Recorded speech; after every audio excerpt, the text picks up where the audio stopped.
Magpapasabog sa bagong taon.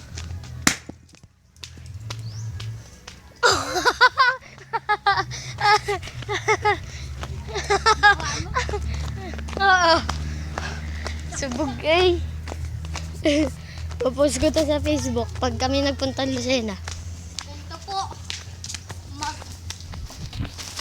Pasabog sa bagong.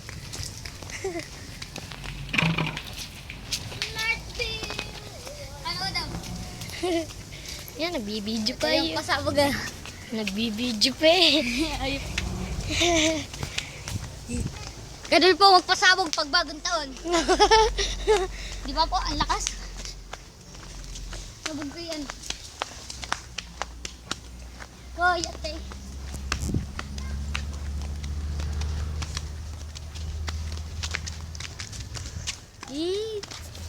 Ako po ang nagpasabog nun. Yan po. Hindi po ang bayan. Tapos na.